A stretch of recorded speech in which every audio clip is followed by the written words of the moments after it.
Om Namo Bhagavate Vasudevaya.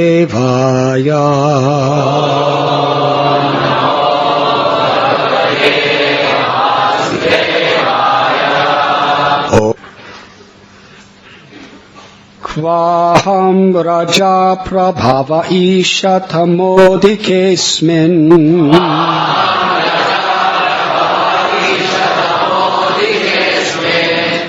Jata Sureta Dakule Kvatavanukampa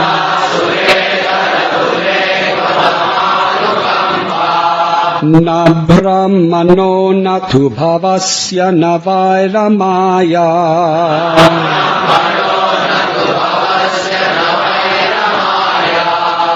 Yan mer pita sirasi padmakara prasada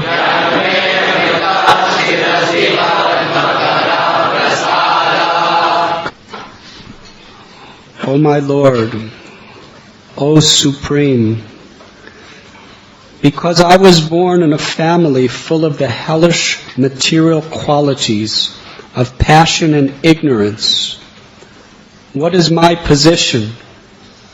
And what is to be said of your causeless mercy, which was never offered even to Lord Brahma, Lord Shiva, or the goddess of fortune Lakshmi? You never put your lotus hand upon their heads, but you have put it upon mine.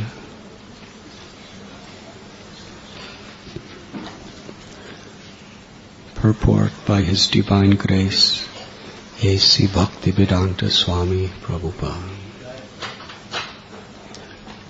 Prahlad Maharaj was surprised at the causeless mercy of the Supreme Lord, the personality of Godhead.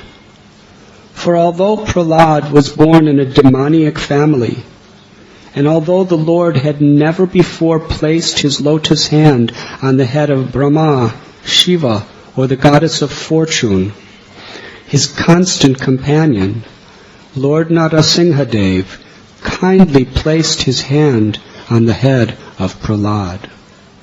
This is the meaning of causeless mercy. The causeless mercy of the Supreme Personality of Godhead may be bestowed upon anyone, regardless of his position in this material world. Everyone is eligible to worship the Supreme Lord, irrespective of his material position. This is confirmed in Bhagavad Gita. Mam chayo vyabhicharena bhakti yogena sevate sagunan samatityaitan brahma bhuyaya kalpate. One who engages in full devotional service, who does not fall down in any circumstance, at once transcends the modes of material nature and thus comes to the level of Brahman.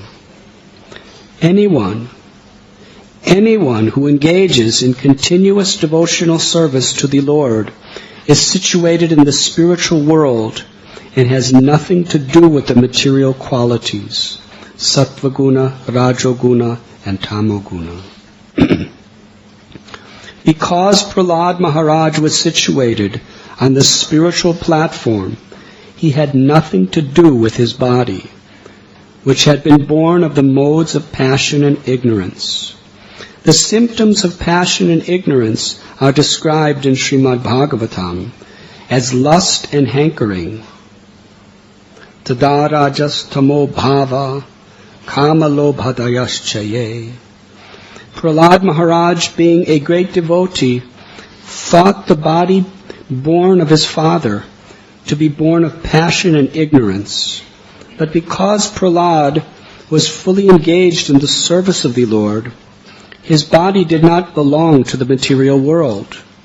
The pure Vaishnava's body is spiritualized even in this life.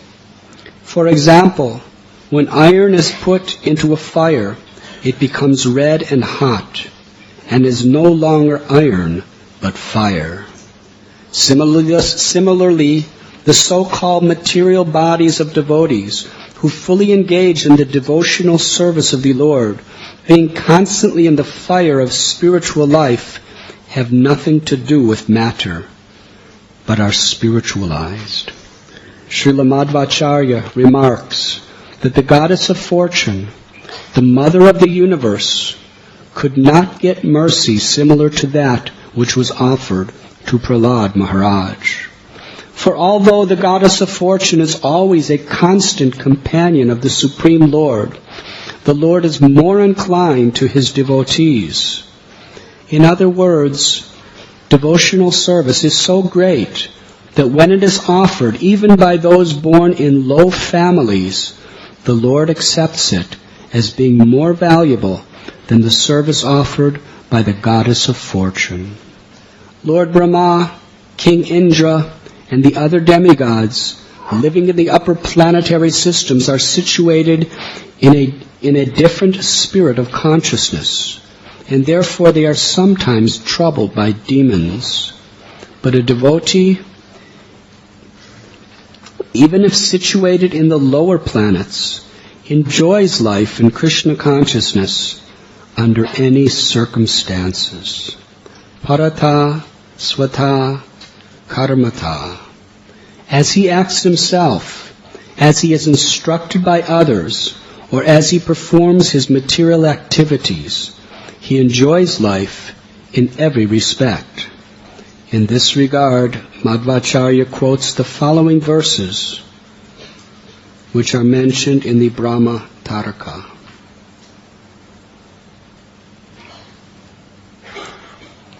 Sri Brahma Brahmivindradi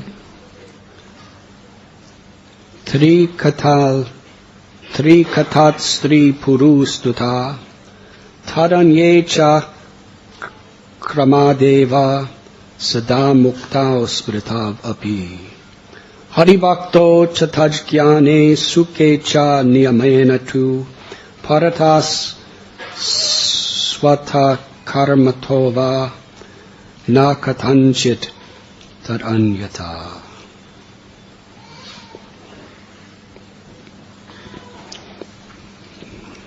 We are reading today from Srimad Bhagavatam, Canto 7, Chapter 9, entitled Prahlad Pacifies the Lord with Prayers. Text 26.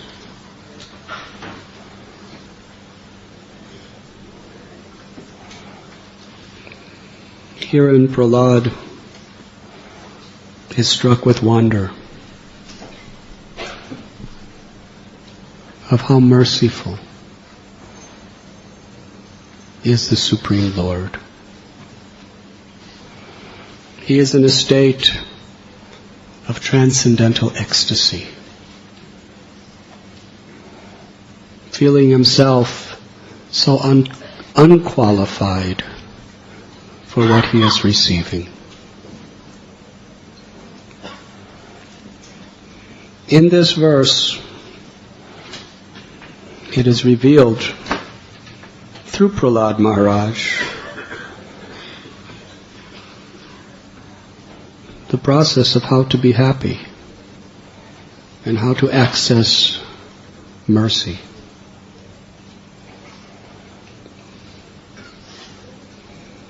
When we think ourselves to be very insignificant, very fallen, then whatever we receive, it is with gratitude.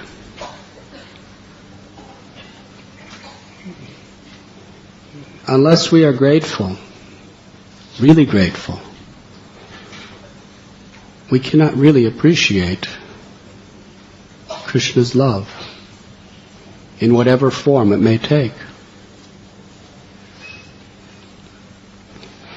In this verse, Prahlad is discussing the mercy he receives in the form of the Supreme Personality of Godhead placing his hand on top of his head.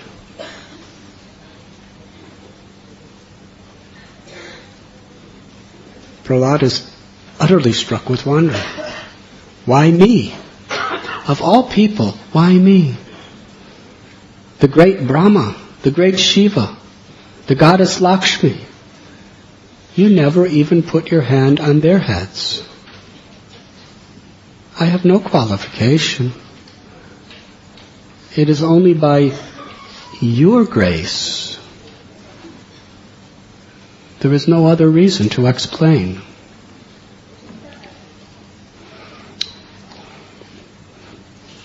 But if we study Prahlad's life, he was grateful in any situation. Now he's grateful because the Lord is placing his lotus palm on his head. But when Hiranyakashipu threw him down to the floor, he was grateful for that. When he was thrown into a pit of snakes, without any possibility of defending himself, he was grateful for that. He was grateful to Krishna for that. When he was being blasphemed and pierced with spears and tridents, when he was thrown in blazing fire, when he was put in the bottom of the ocean and then a mountain on top of him, when he was thrown from the highest peaks of mountains, when he was put in freezing cold, when he was cast into a gigantic pot of boiling oil, he was grateful for that. Grateful in the same way as he is now when the Lord is putting his hand on his head. Tatenu kampam susamikshimano punjana evatmikritam vipagam hridvagva purvir pradadam namaste jiveti muktapade sadayabhag.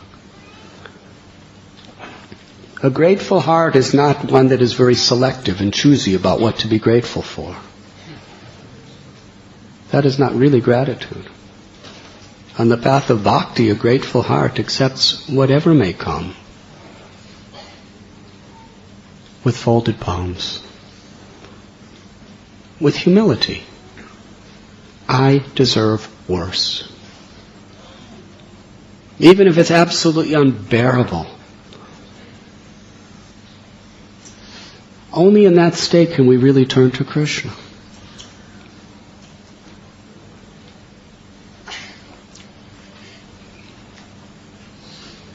Bhaktisiddhanta Saraswati Thakur said that simplicity is foundational. It's the initial quality that one must adopt to be a real Vaishnava. And humility is foundational because it supports all other qualities and connects it to Krishna.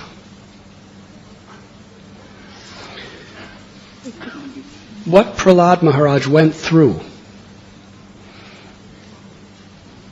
for whatever weeks and weeks and weeks, Hiranyakashipu was trying to assassinate him.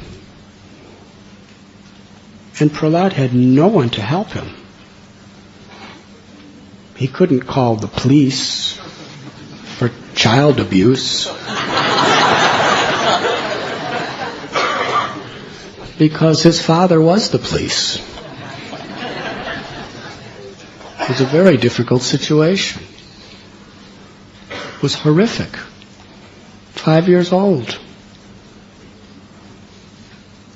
Where could he turn? And no one dared to cross Hiranyakashipu. His guru Narada Muni could have flew in and picked him up and taken him somewhere else. But Narada Muni knew exactly what's best for his disciple.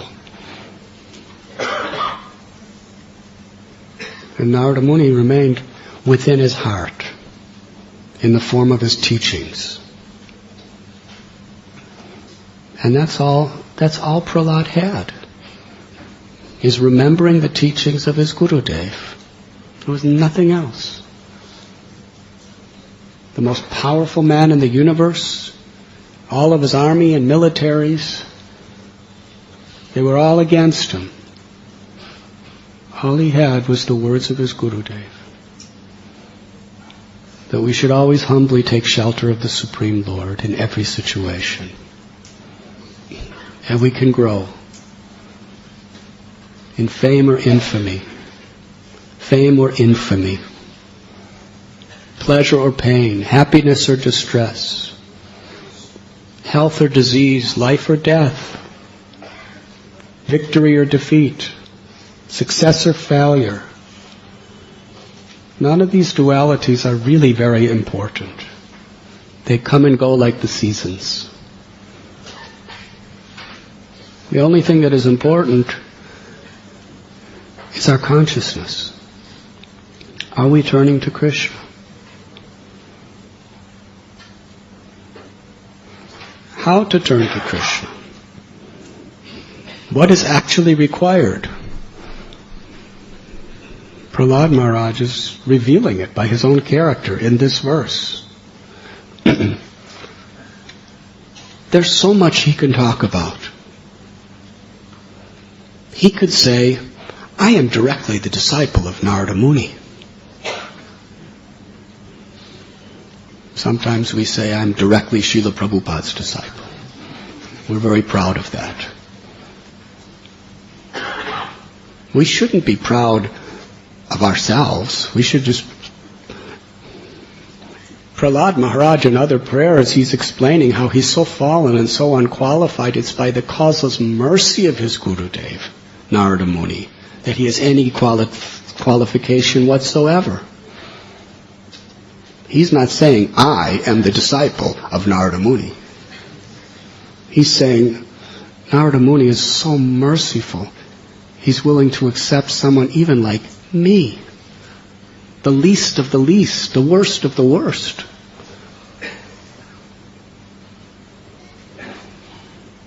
There is a not so subtle difference in that type of pride.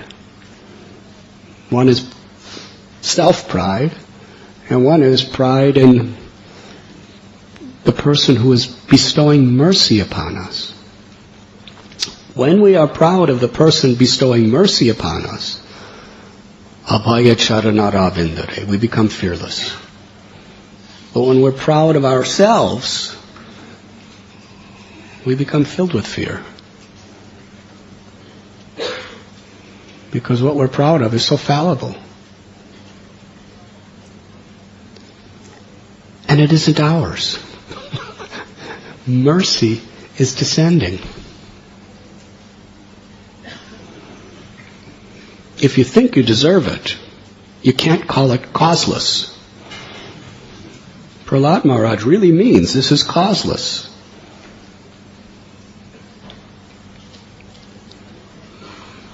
Yes, we find in the character of Prahlad the map which shows what is required of all of us.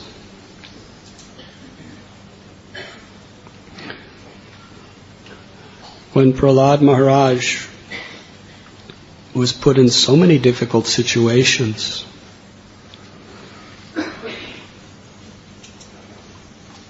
he just turned to Krishna with all humility.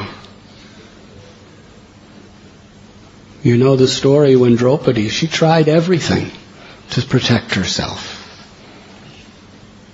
She tried to hold on to the sari by her own strength, but Dushasana was thousands of times stronger than her. She tried to turn to the king, Dhritarashtra, to Bhishma, her grandfather-in-law, to Yudhisthira, Bhima, Arjuna, Nakula, Sahadev. And she was pleading, someone help me. No one would help her. So ultimately she just threw her arms toward the sky and cried out Krishna's names. Hey Krishna, Hey Govinda. Because she realized her utterly humble position And in that state, she cried out for Krishna. Krishna was there.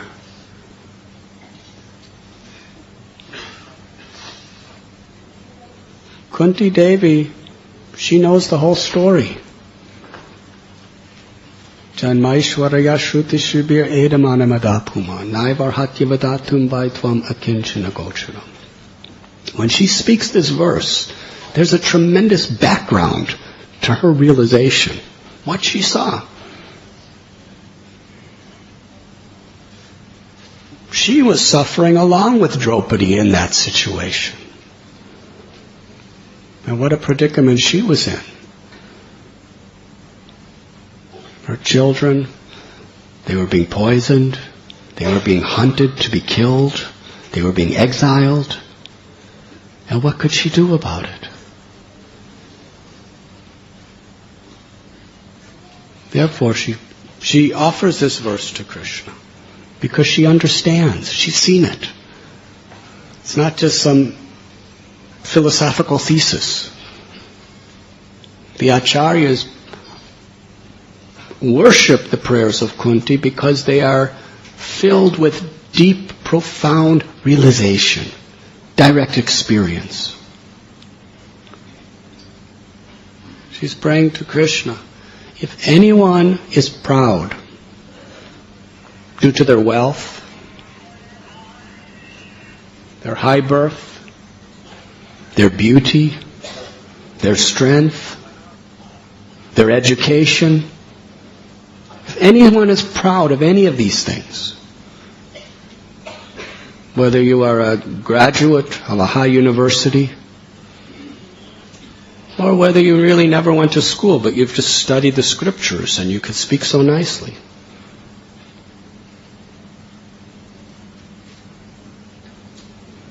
Whether you're a Brahmin, South Indian Brahmin, descendant of Vashishta Muni, or Gautam Rishi, or whether you are very, very beautiful or very strong. If you're proud because you're famous, Kunti says you cannot chant Krishna's name with real feeling. Because Krishna is a kinchana gocharam. This means he is the property of the impoverished. Being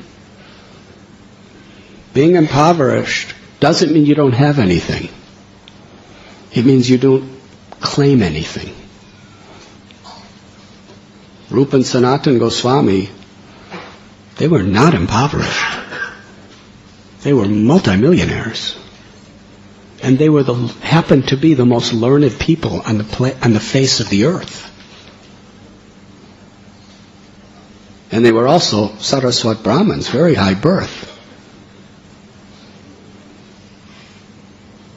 And they were very, very beautiful. They were both like Kamadev, they were so beautiful. So everything Queen Kunti is saying we shouldn't have, they had.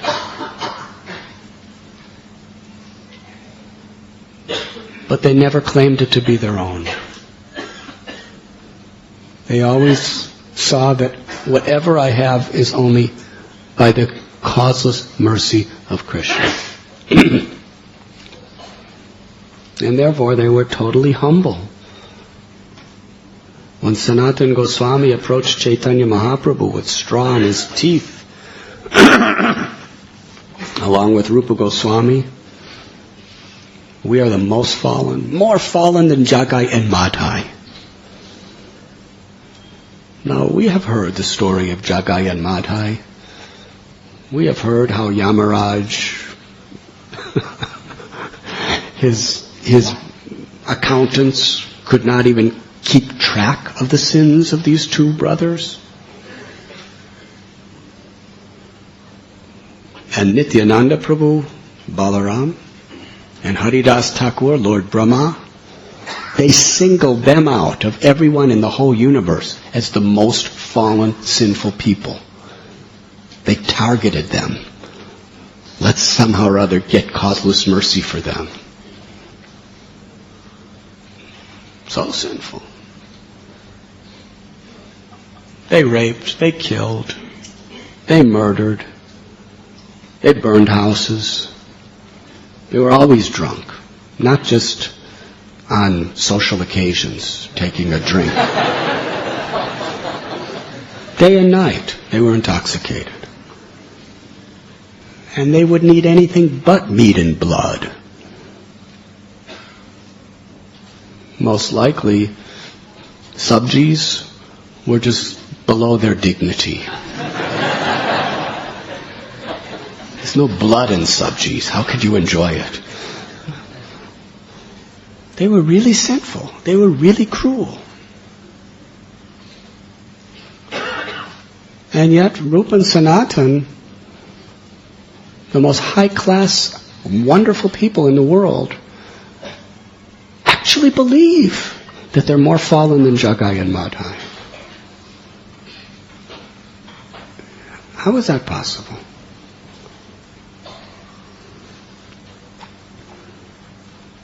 It's inconceivable. It's to the extent that they were seeing the greatness of God. They were seeing themselves so fallen. And because the more you think like that, the more you really take shelter. So this is the extent that they could take shelter.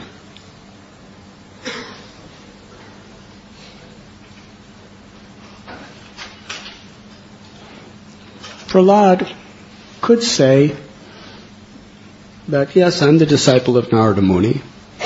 And not only that, but even though my father is such a demon, he tried to murder me, he tried to kill me, I never gave up my bhakti. Nothing in the 14 worlds could stop my devotional service. I'm a great soul. When they threw me in that pit of snakes, what did I do? I chanted Hare Krishna. And I was not afraid. When they put me in fire, fire could not destroy me because I surrendered to Krishna. It's all true. Why is he not saying like that? Even when my father fed me deadly poison that could kill so many huge men, I offered it to Krishna with so much love and so much devotion that Krishna took all the poison out to save me. Is he stating any of these facts? No. He's only saying that I was born in a family full of hellish material qualities of passion and ignorance. What is my position? There's so much good in him, and he's only seeing the faults. But the amazing thing is he's not even seeing faults in Hiranyakashipu. He's seeing faults in himself. For as far as Hiranyakashipu, he was, my Lord, he was all mixed up. Please give him liberation. He did all these heinous things mixed up. Please give him liberation. He's totally forgiving because he was so humble. This is the quality of a Vaishnava.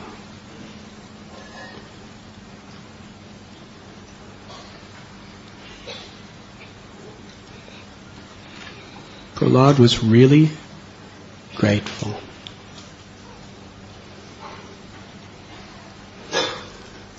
The least qualified we feel ourselves, the more we can appreciate mercy when it comes. Just like if you are a crorepati and you have tens and millions of rupees and someone gives you a chapati,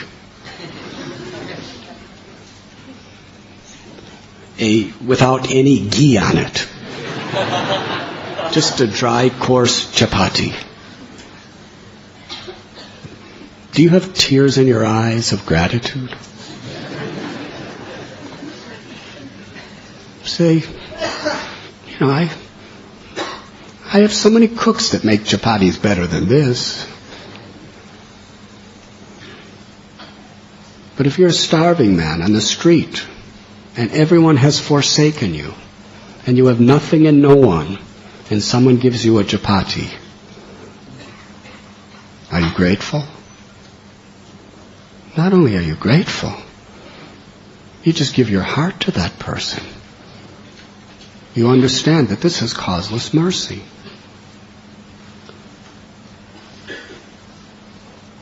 When you just finish overeating a Sunday feast,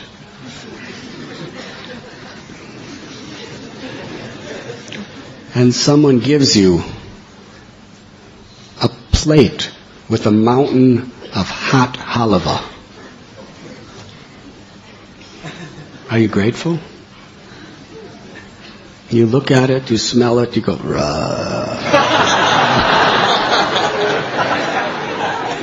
get it away from me. Yes? But if you just ended Pandava Nirjali Kadasi and someone gives you a plate of that mountain of hot halava, you're very grateful, you're very happy. Because without hunger, there's no digestion. And hunger is a feeling of emptiness. Yes? So similarly, when we feel empty, we can digest mercy when it comes. But when we're full of ourselves, we can't digest mercy even if mercy comes, we can't really digest it. Mercy is there for everyone. It's like the monsoons in Bombay. But you have to be receptive to it. And Prahlad is teaching us how to be receptive. And we find this consistent in all the great souls. Haridas Thakur, he could have said, "My Lord, please remember what I've done in my life. You know everything, so you know I'm telling the truth. I'm not exaggerating. That prostitute was sent by Ramchandra Khan. She was the most sinful, lusty woman. And now you know what she's doing. She's chanting 300,000 names in front of Tulsi Devi and is living a pure life of a saint."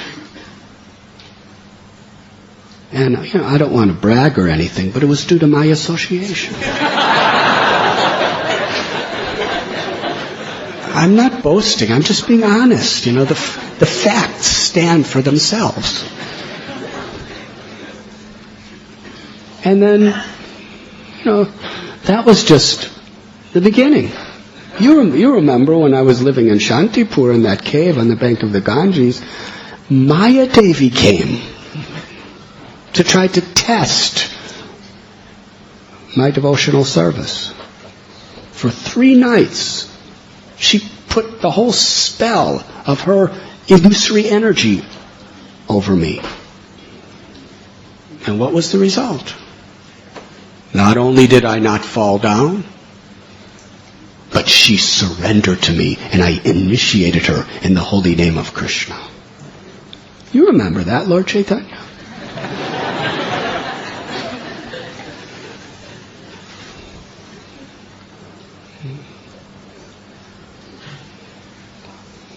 And as far as when those men beat me, they beat me to 22 marketplaces, and my Lord, I never even got angry at them.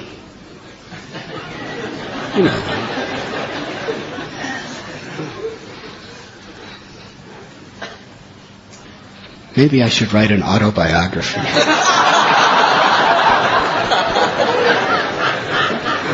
Haridas Thakur didn't say it like that. I was beaten in 22 marketplaces, and I never even cursed them. The whole time I was praying to you, forgive them, forgive them, forgive them. Unbelievable, isn't it?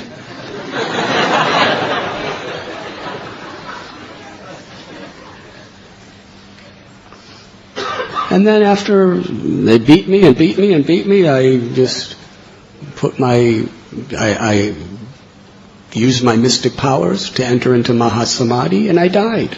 And then I rose from the dead. By your grace, my Lord, I rose from the dead.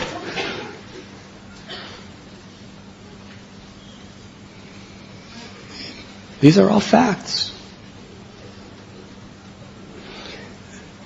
This is the amazing quality of a devotee. They're not even proud of their devotional activities. If you forgive someone, and then you're proud that you forgave them, then you lose so much of the benefits of forgiving them.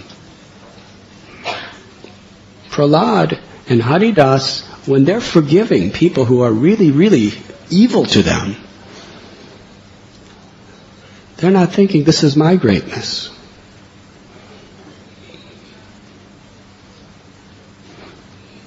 They're just so humble. They're thinking, I can't forgive. Krishna, you forgive. They're forgiving. They're simply the well-wisher of others. Whoever. Well-wisher of everyone. But they don't take credit for that quality either. They understand it's the grace of God. That we even have that power to forgive.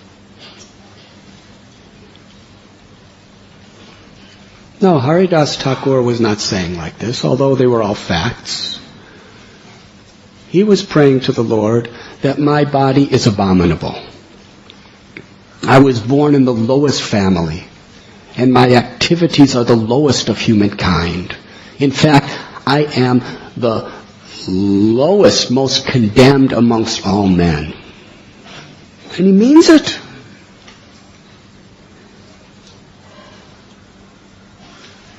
He's expressing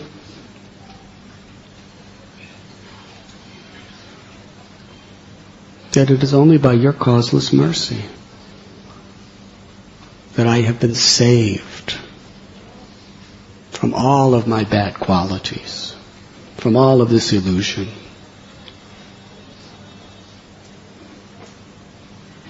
And when he begged the Lord, please grant me this one benediction, let me die in your presence, Lord Chaitanya revealed his heart. How could I live without you, Haridas? You are the crest jewel of all devotees. The only happiness I have in this world is your association. Why do you want to leave me? Now, for most of us, we would have thought, you're all-knowing, Krishna. Lord Chaitanya, you know everything. You're saying I'm the greatest of all devotees in the entire universe, and you can't live without me. Okay, I'll stay.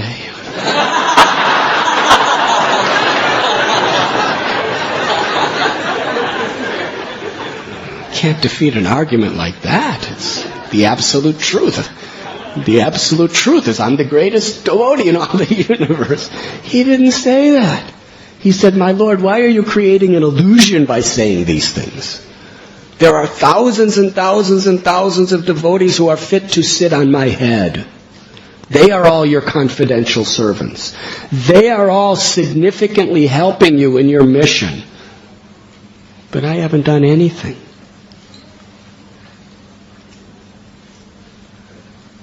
So please grant my desire.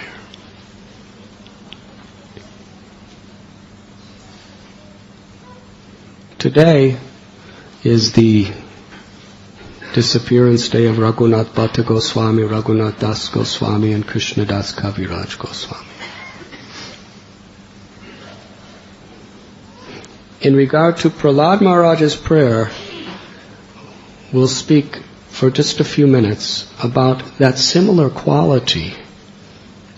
In fact, it is the consistent quality in all great devotees.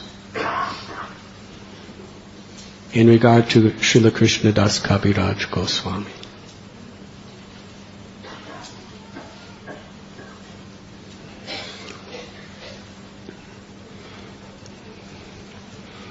And please know this is a universal principle.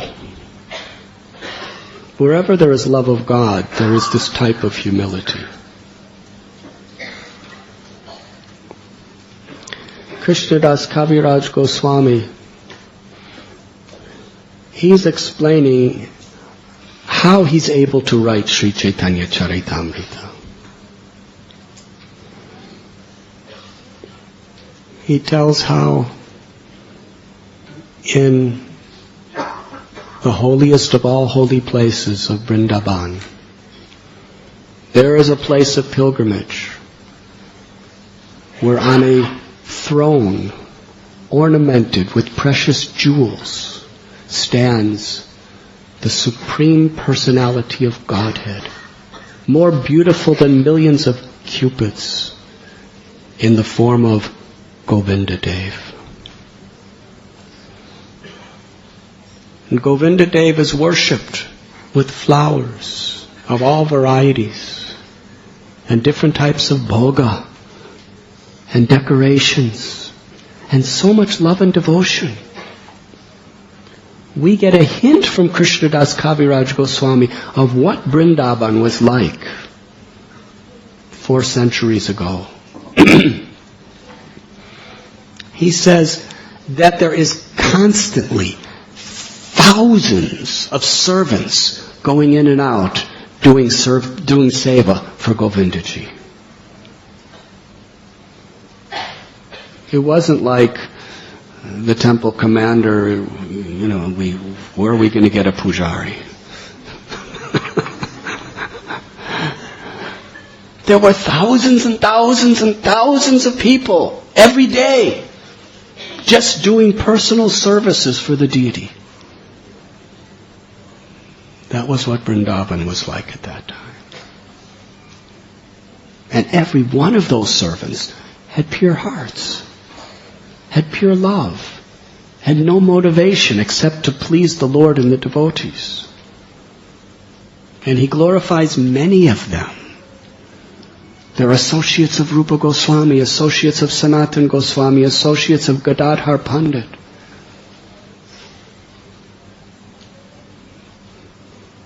But he's expressing appreciation in particular to Haridas Pandit.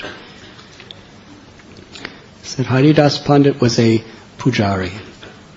He was a personal servitor of Sri Radha Govinda Dev. And he was an ocean of good qualities. He was gentle, tolerant, magnanimous, very sober in his dealings. He was very, very kind to everyone.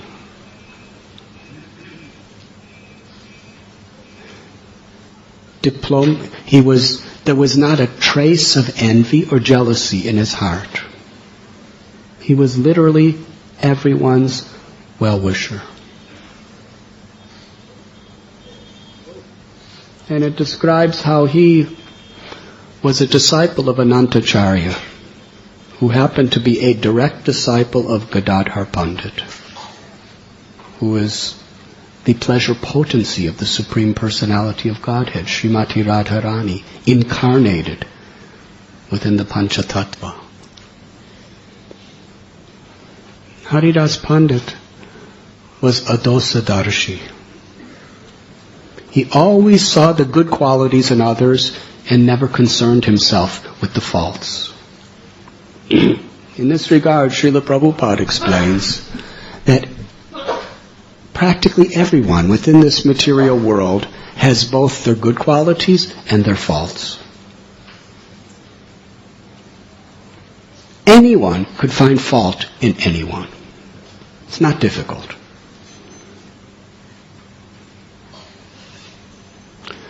What is the quality of a Vaishnava? The quality of a Vaishnava is we take joy in looking for the good qualities in others. And we do not concern ourselves with the faults of others. Rupa Goswami, he explains, one of the qualities of pure devotional service is we have no tendency, we have no inclination to criticize or find faults in others.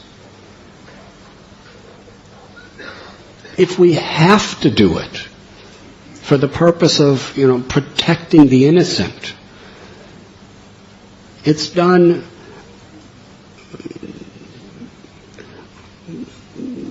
almost painfully for someone else's welfare.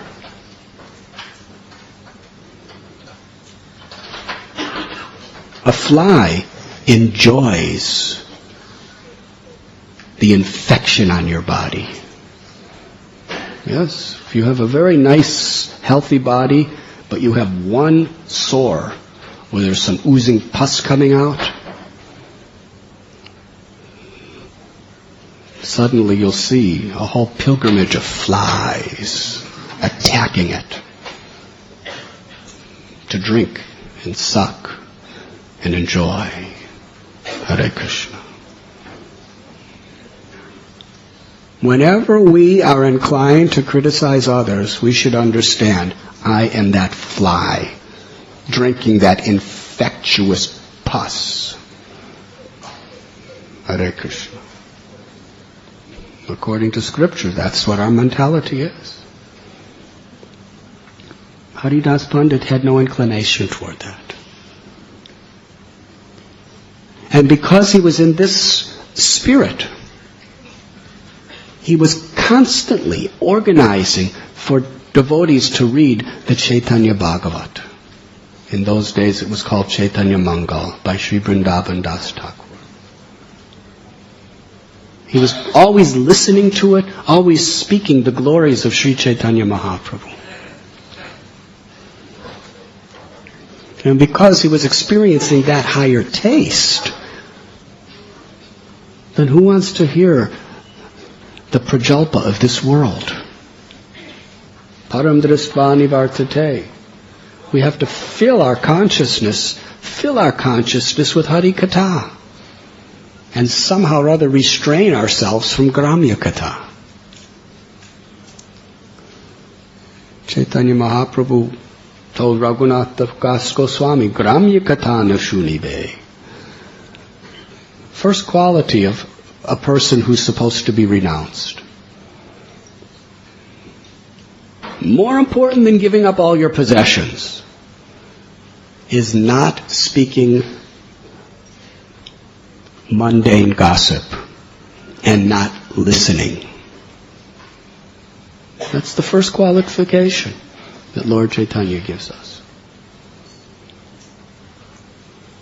So Haridas Pandit, he had Sri Chaitanya Bhagavat constantly being read. He was always speaking about it, always hearing about it, always enlightening others. In this way he lived in Sri Vrindavan. This is Vrindavan. Vrindavan is not about going, 90 miles, southeast of Delhi and opening up a shop. That's not living in Vrindavan.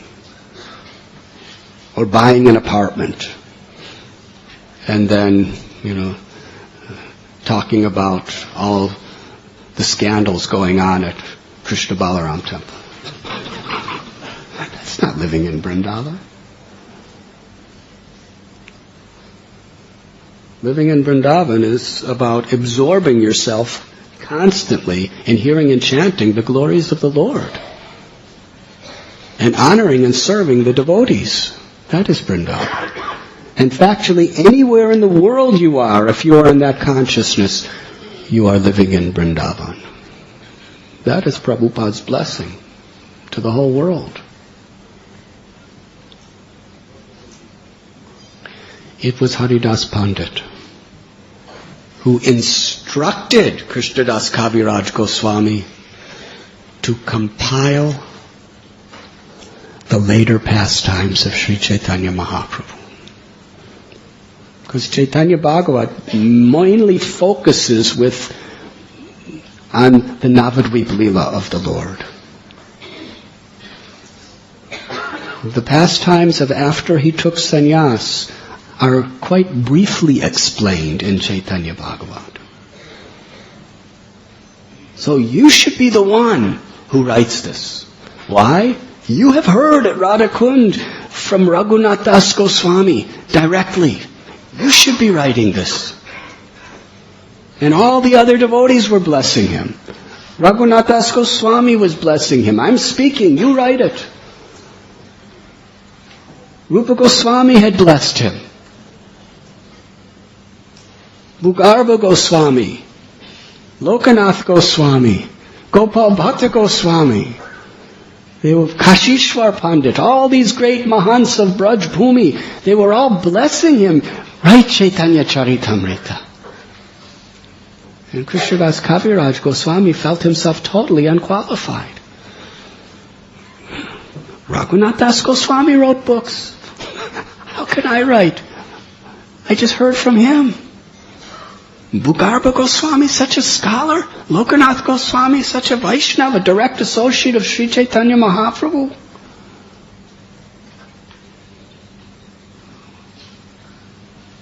Haridas Pandit, he's speaking so much the glories of the Lord.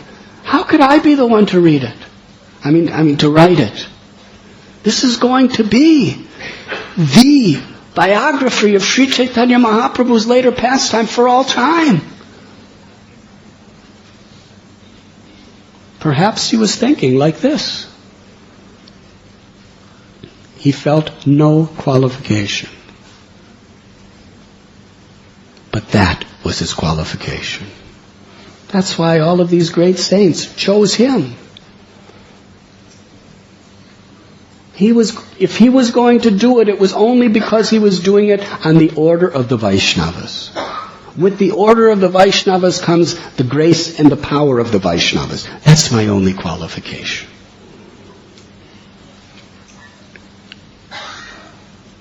But still he wasn't convinced.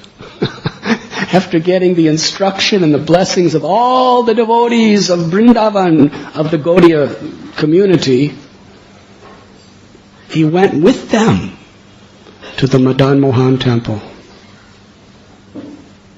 And there was a pujari named Gosai who was worshipping the Lord.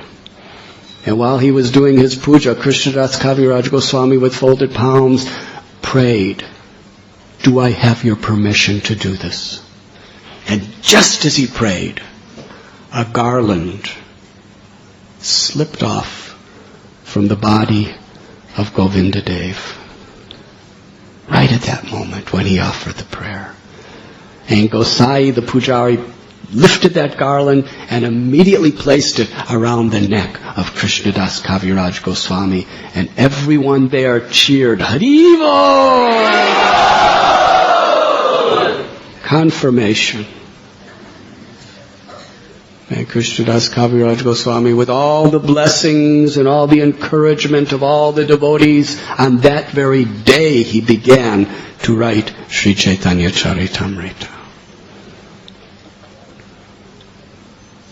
But while he's writing, he's continuously remembering. He's continuously remembering his position. So many chapters he reveals his heart. I am lame and ill-advised. Only by the mercy of Madan Mohan can I possibly do this. I'm blind. I'm like a blind and lame man. Only by the mercy of the Vaishnavas is this possible.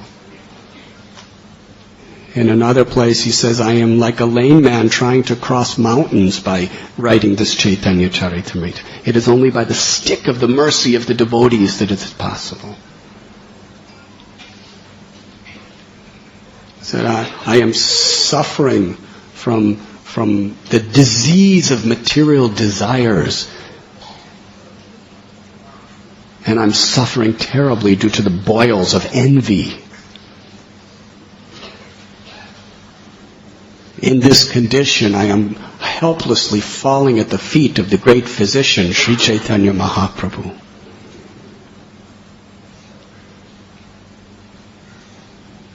And he's praising Vrindavan Das Thakur.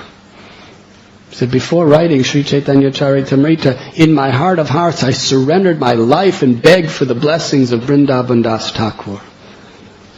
He is the real person who is qualified to glorify Lord Chaitanya. He is Vyasadeva in the Kali Yuga. And he goes on and on and on to explain the glories of Vrindavan Das Thakur and his devotion and his writing. And he says, I am just taking whatever little scraps and remnants that Vrindavan Das Thakur has left behind, and I am chewing that. It is only by his grace that I can write anything. He's giving credit to everyone except himself. What a state of bliss that is. He loves everyone with such gratitude. What ecstasy that is to the heart, to love someone with gratitude, rather than just be plagued by the burden of false ego. That is the difference between material life and spiritual life.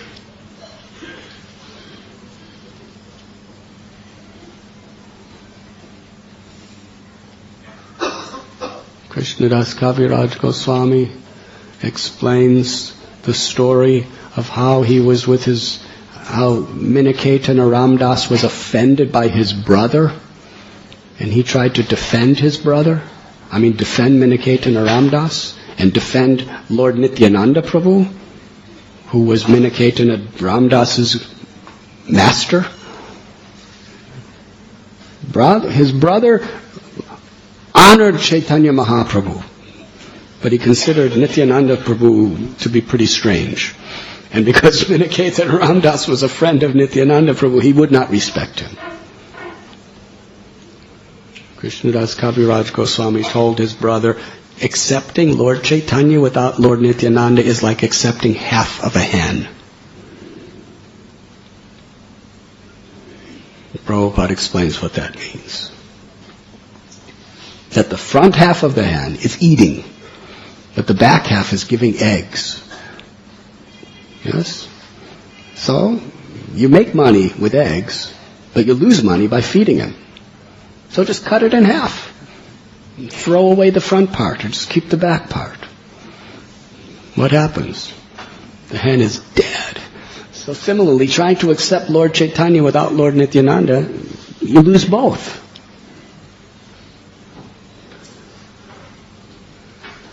Nityananda Prabhu was so pleased with him, he appeared to him in a dream that night.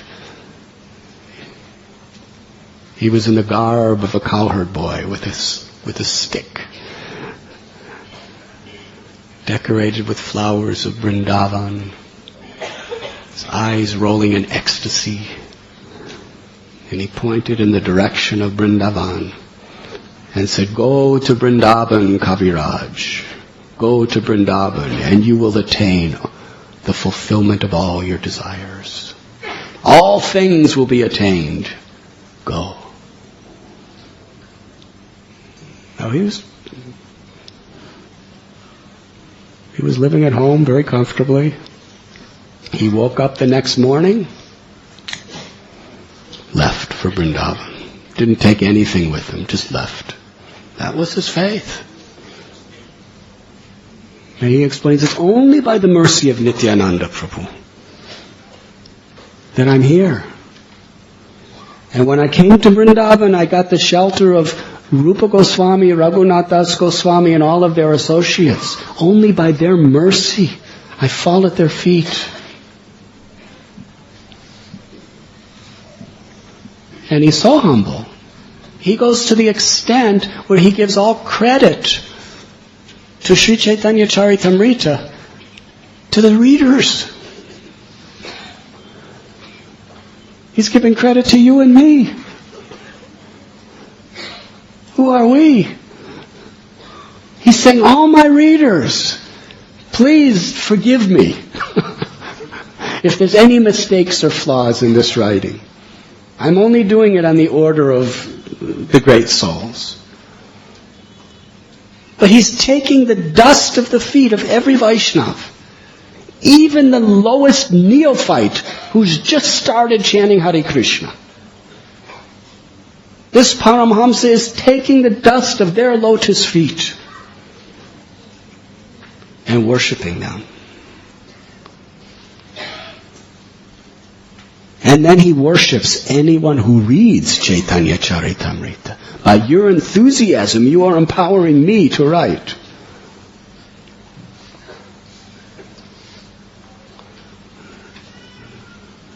This is Krishnadas Kaviraj Goswami.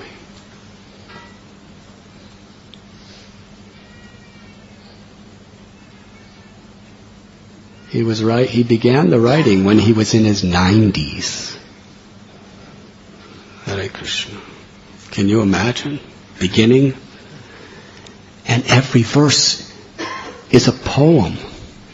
It's not just a book. It's tens and thousands of verses of pristine, elegant poetry. How do you do that? He's not only writing beautiful pastimes, but he's presenting the deepest, most profound philosophy in eloquent poetry.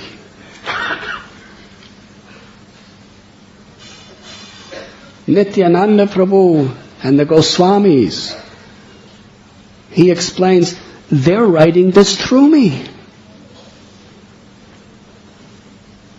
He said, I'm just like a parrot. In one place he says, I'm just like a wooden doll. And Madan Mohan and Lord Chaitanya, Lord Nityananda, they are making me dance. That's how this is being written.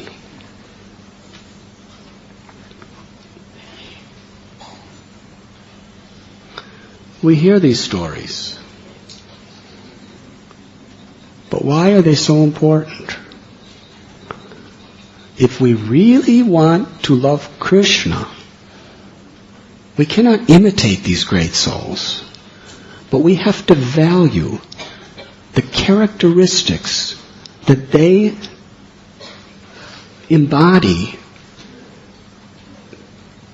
and try to emulate them. Our aspiration should be to adopt this kind of consciousness. Otherwise, why are they repeatedly revealed to us in these great scriptures? It's nothing new. Prahlad Maharaj is revealing this utter humility and this utter gratitude as his qualification to take shelter of the Lord. And it just so happens, not by accident, that every single saint in our whole Gaudiya Sampradaya says the same thing and lives by the same principle. Now, yes, we cannot imitate, but this is what we should be striving for. This is what we should be influenced by.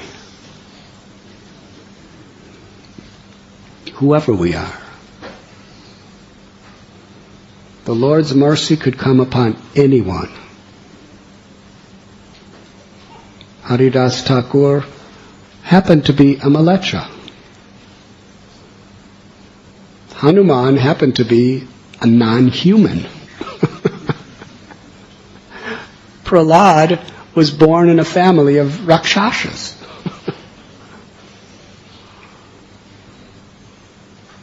Asuras. Gajendra was just a big old elephant. The gopis were just simple Vaishya housewives.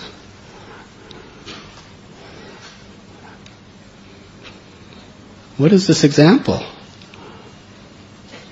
Krishna shows his greatest mercy not because of any material qualification or disqualification.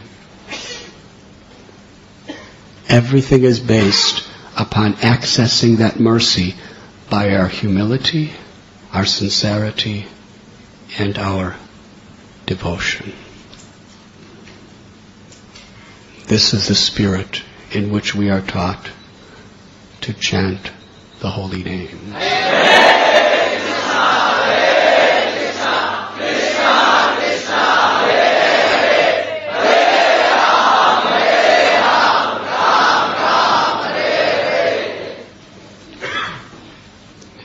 Krishnananda Prabhu looks so happy whenever he's chanting the holy names.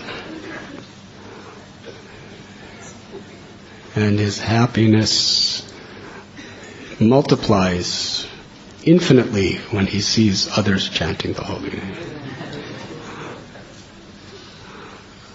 Yes, Govinda Prabhu?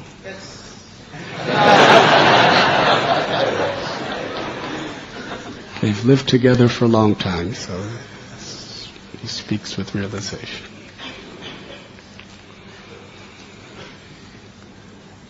I think it's late, so should we have one question or should we end? Is there any question?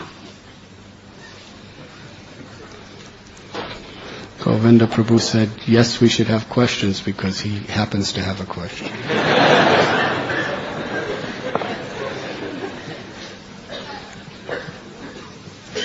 Thank you, Maharaj, for very nice classes. One, based on the purport only, that Prabhupada says that he acts himself, he is undisturbed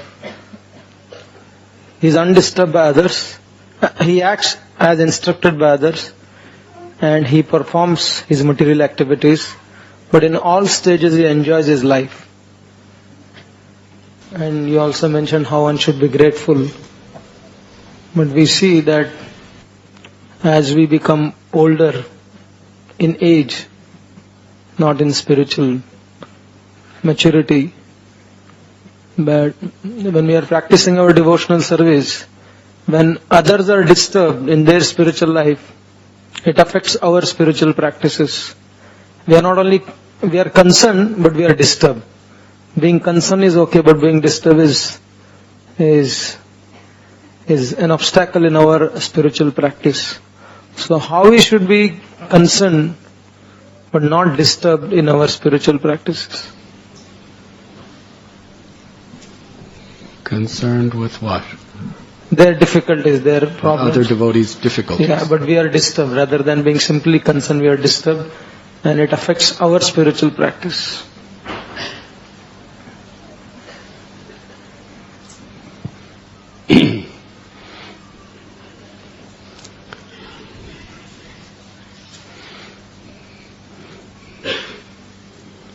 Prahlad Maharaj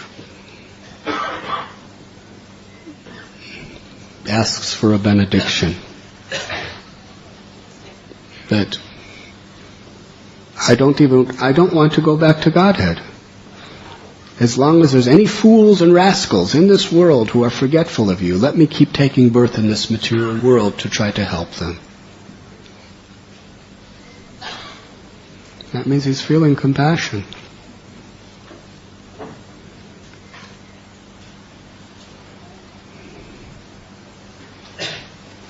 What it means is being disturbed for other people's problems and difficulties.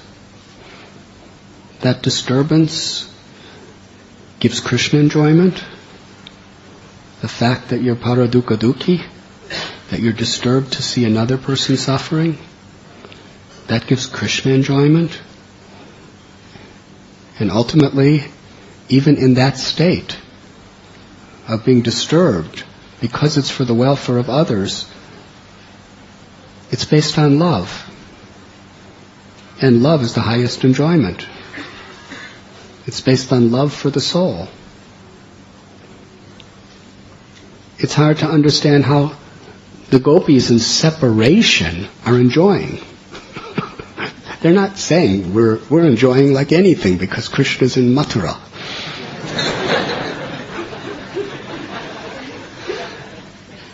They're talking about being burnt by the fire of Vipralambha. They're not eating. They're not sleeping. They're just waiting for Krishna with such heavy hearts. And we learn that that's the highest enjoyment. Because it's based on love. It's based on love for Krishna. So when we sincerely are concerned with other people's welfare, we're really concerned with their souls. That's love. And that love is enjoyment, even if it's painful. Yes?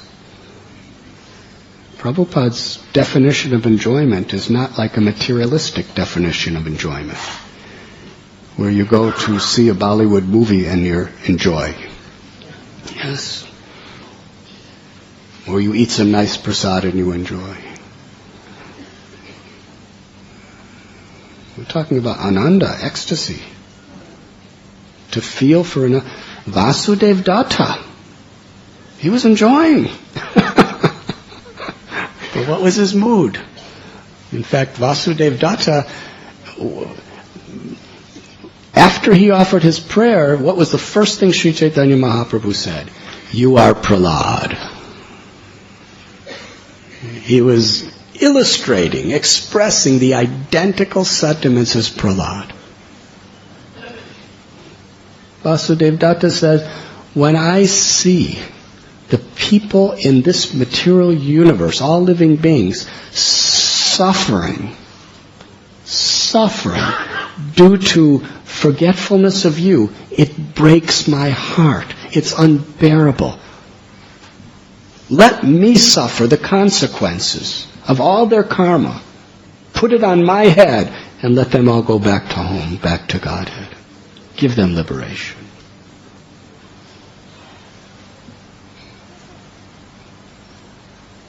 Would you say, Govinda Prabhu, that Vasudev Datta is disturbed by seeing people suffering in this world?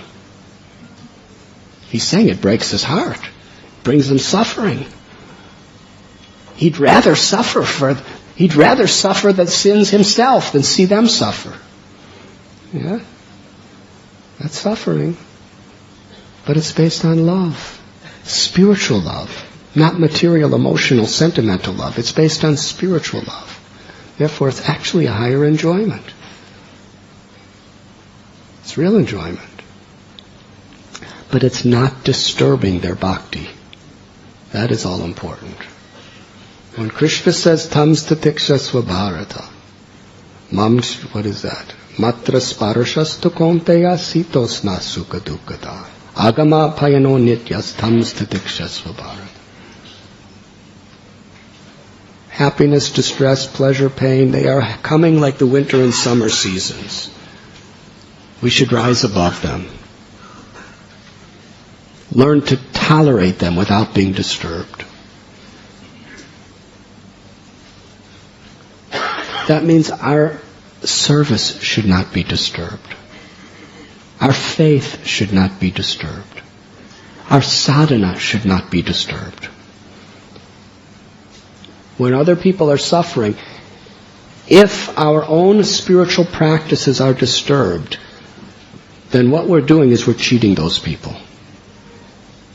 Because to the degree we disturb our own spiritual practices, our prayers and our efforts to help them will be compromised. Yes? I can't do anything spiritually for them unless I'm spiritually strong.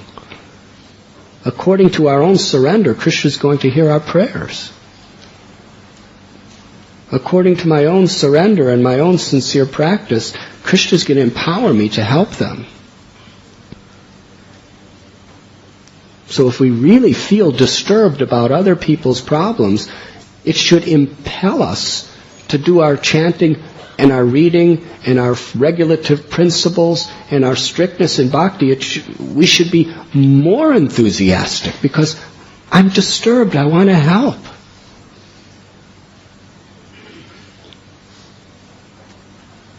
And that is a higher type of enjoyment.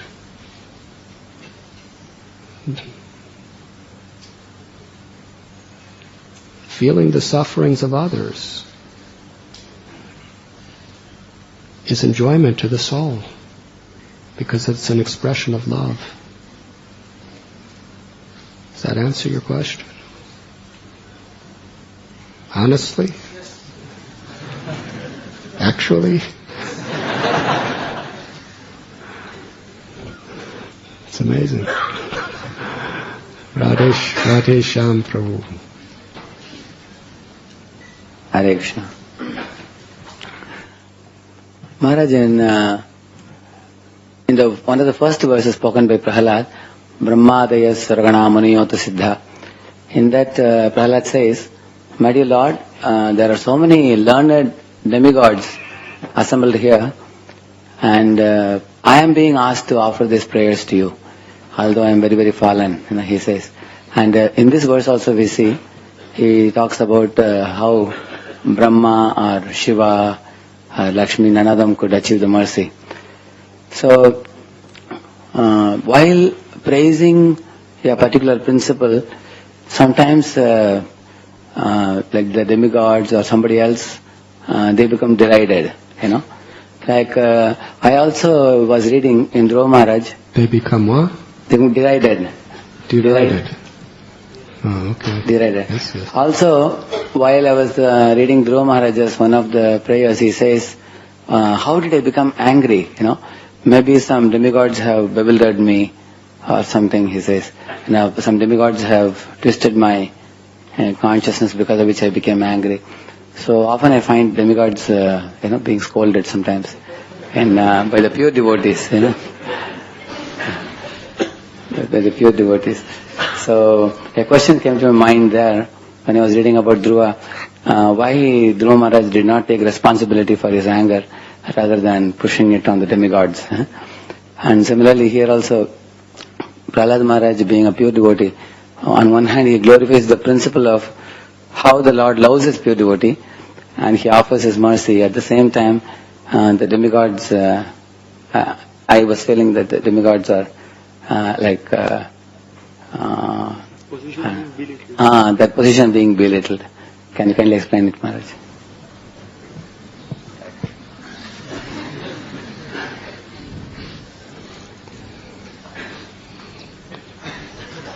Before speaking anything, I offer all honor to the demigods.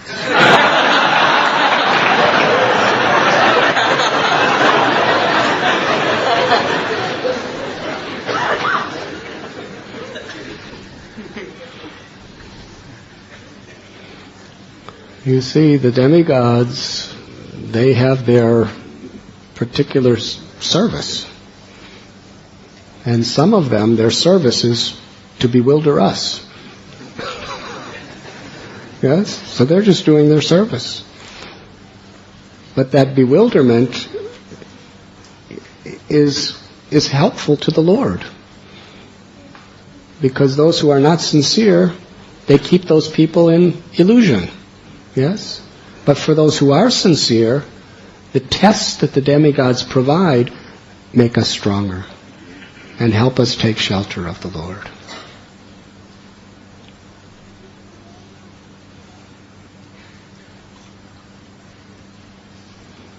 Some of the demigods are pure devotees. Some are karma mishra bhaktas.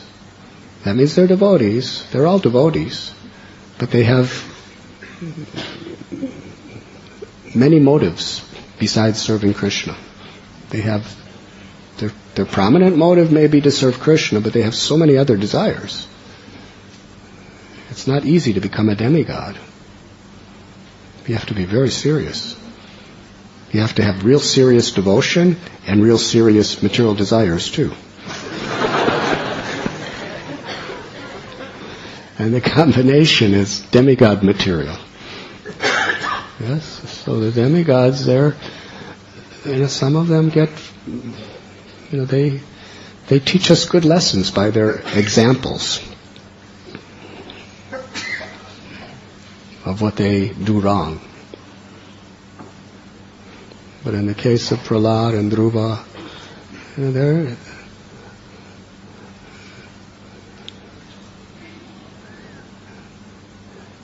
they're indirectly glorifying the demigods.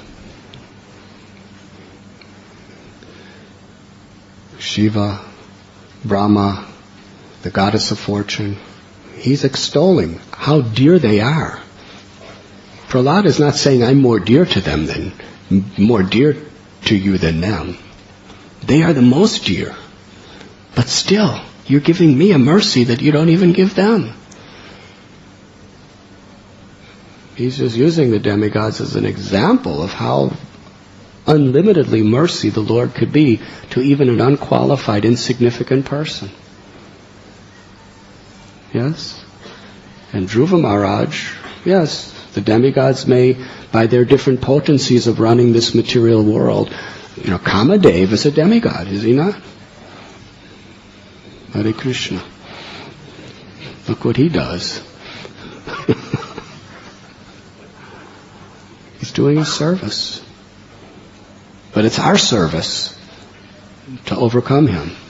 Yes, Madan Mohan. It's our service to take shelter of Krishna, to not fall victim to his service.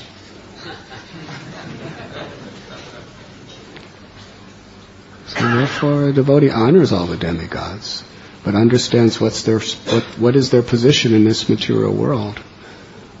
And even they help us to take shelter of Krishna. Does that answer your question? Thank you. May the demigods shower their blessings upon you.